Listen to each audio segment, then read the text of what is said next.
welcome back to our YouTube channel. Today we're going to go more in depth with reasons to use a prong collar for your dog. Some of the most frequent reasons to use a prong collar for your dog are if they have any negative behaviors, such as pulling on your walks, lunging, or barking at any people or animals while you're outside of your household, if they are trying to make decisions on their own before you can make the decisions.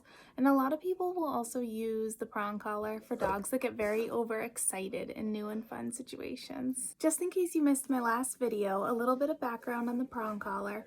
It looks like this, and it has these very blunted, rounded tips that face inwards towards your dog's neck when they wear it. These blunted tips are not sharp to the touch for your dog. It is meant just to give the owner or the handler a little bit more control in any situation that might come up with your dog.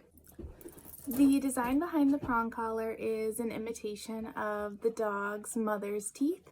If you have a puppy or even an adult dog with a mother around, a mother will often pick them up by their neck, and that is a correction that she'll use to help move him to a better choice that the mom approves of, whether it be safety or just something that she doesn't want the dog to be doing.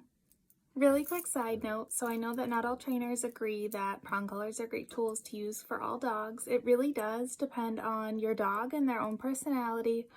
I know that some trainers do think that these blunted edges can agitate dogs that are a little bit more high-strung to begin with. King can be a little bit high-strung, but we've never had this issue with him, so we will use this, but we do switch between this prong collar and a choke chain. As far as when we use the prong collar, we use it mostly in home for training. We work a lot on heel, sit, stay, and other commands that you can just have a little bit more control over your dog with the prong collar on.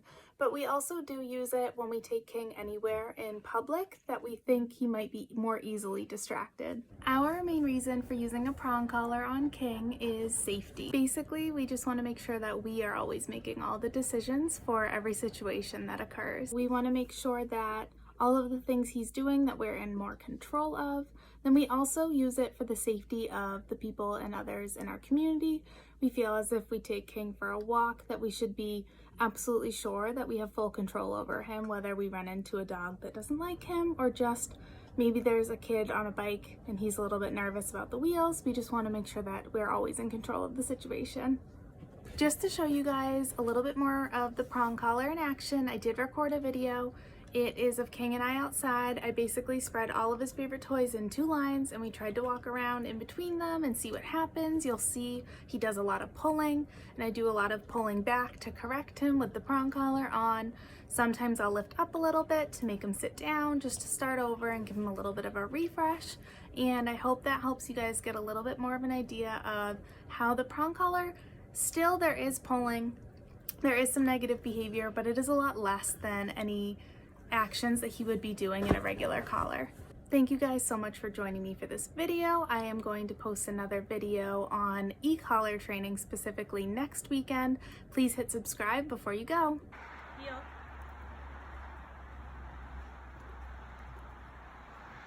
Heel. Heel.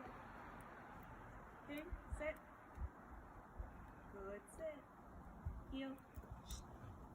Heel.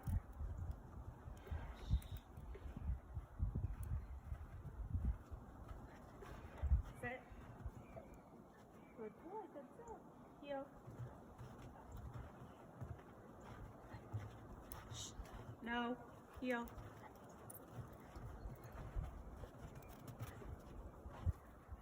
Sit. Alright, we're gonna go. Oh, good.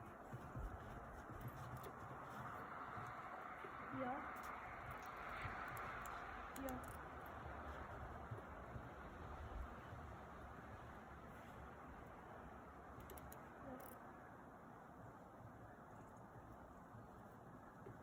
Good boy. Heel. Heel. Sit. Stay.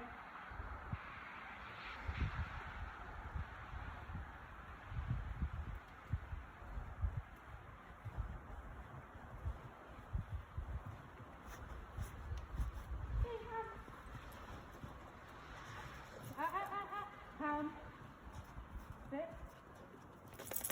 Prang. Sit. Good boy. Good sit.